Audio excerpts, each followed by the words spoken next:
And if I saw somebody, I helped them. This is a nationwide issue at this point. Yeah, we need help, a lot of help. We gotta get people down here. His passionate plea made headlines around the world. A year later, my plea is still the same. It is a nationwide issue. Fires are happening everywhere now, but I want to be more specific. We need help to rebuild. Kikoa lost his own home in the fire. He's frustrated that he may not be able to rebuild it.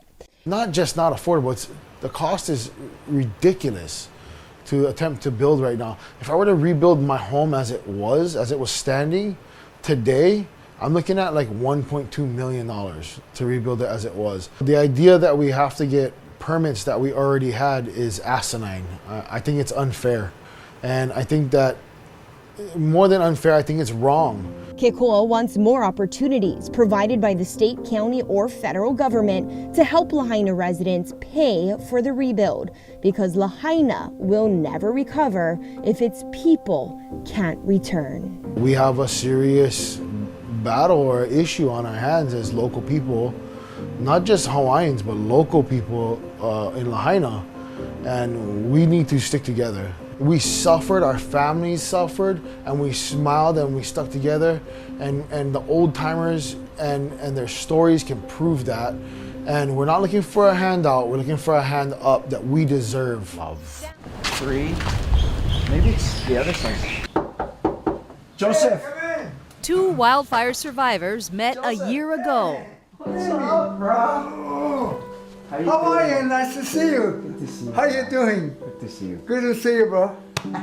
Strangers turned buddies, brought together during the Lahaina firestorm. So when I saw the smoke, black smoke and flames, I say, it's time to get the hell out of there. As ferocious flames spread near his home, now 92 years old, Joseph Brunel couldn't run. So he walked outside and found himself alone against terror. The wind was blowing over 80 miles an hour. I was holding onto a tree. This is the tree that Brunel was desperately hanging on to. He was determined to cling to his life during the hurricane-force winds. By the time I got from downstairs upstairs 5 minutes, our house was full of black smoke. Jamie Fernandez evacuated his own home just below Brunel's and jumped into his truck. The fire truck was blocking the road and the houses were all on fire, and I was blocked in, and I came back down the road, made that turn where he was, and then I saw him. I said, "Hey, do you need help?" Before I could answer him properly,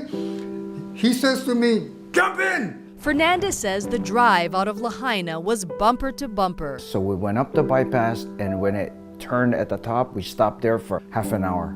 We watched Lahaina burn. They eventually found their families. There's Jamie and me. No. And say that time in the car together kindled a lifelong friendship. It was chaos, but there was peace between us in the car. I will love him and consider him a friend with a capital F for the rest of my life. Oh, they're shooting it. Oh, this is your house? Yeah. Oh. That house belonged to Maui police officer Raul Mira, and body cam footage captured his final moments with it. He only had enough time to rush in and grab a few photos. What I really wanted to do was go upstairs, grab my kids' rooms are upstairs, grab their keepsakes, but their roof was already caving in.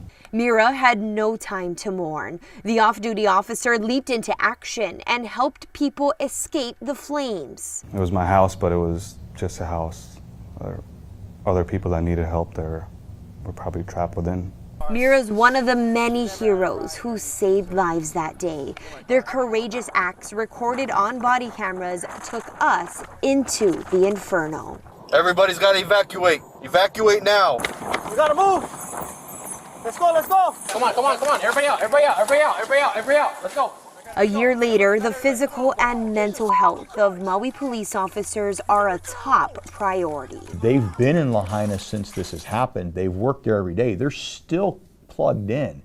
And so We're doing everything we can to make sure that we have a safety net here at work. MPD's after-action report recommended more live training for officers and equipment upgrades. Corps.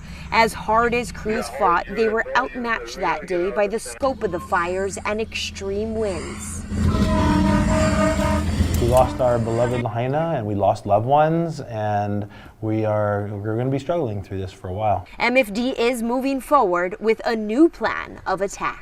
We have put wildland thermal imagers on all of our engines. We're going to be mounting those N5 sensors that came out back in April. We're amending our fire code to be a little stronger, a little clearer. We got 21 new positions. The department's also working with Hawaiian Electric on a system called Alert West. They're going to put up 80 cameras throughout the state that will have artificial intelligence and the ability to pan across the landscape to look for fire.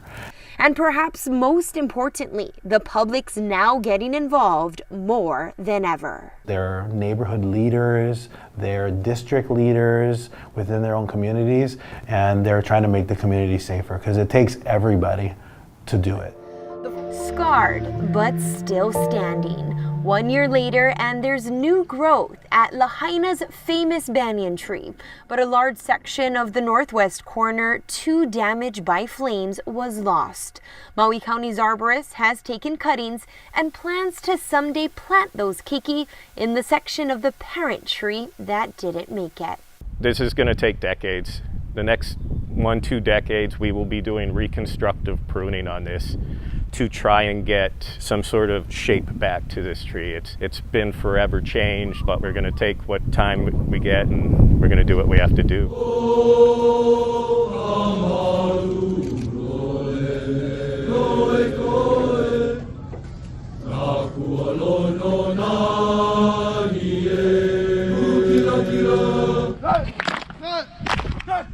Training camp is hardly ever a pleasant experience. A time when rosters are filled out and players go from summer break to the fall grind. But at Lahaina Luna, the pain and fatigue of football is a welcome escape. Last season, the Lunas fielded 85 players between its varsity and JV teams, over half directly impacted by the wildfires. The destruction of that day, still so raw. Grew up like right down the road, Lahaina. My house got burnt down. It just kept on growing, and then all of a sudden the wind started blowing towards our house, and the fire just rapidly like spread it to our place. My mom walked in and she just said, "Pack everything, we're leaving." And we were watching from the bypass, and all we could hear is explosions. We couldn't even see the sun or clouds. It's just all black everywhere. And their return, not just a redemption story. The Lunas swept the conference, going undefeated until the state championship, extending a stretch of 44 straight regular season wins against Maui opponents. Yes! Touchdown! Lunas lead! Most of the team is still living with family in other districts or in temporary housing. Senior Simeone Olakauatu stayed in a hotel for months before relocating in April. We walk by faith, not by fear. You know, kind of just have faith, everything will come back together. I'm still kind of troubled that I don't really have the comfort of like having like a proper house, and like, how do I say this? Having the people that you wanted to cheer you on the field are not here anymore. Heartache that is still so fresh for this team and the community it represents. But playing on helps the healing process and strengthens the Luna's unbreakable connection with this town. You would never want any other program or any other community to go through it, but at the same time, what these kids went through and what they represented, like we told you guys serve as this beacon of hope that we can move beyond this tragedy, but we only can do them united and together.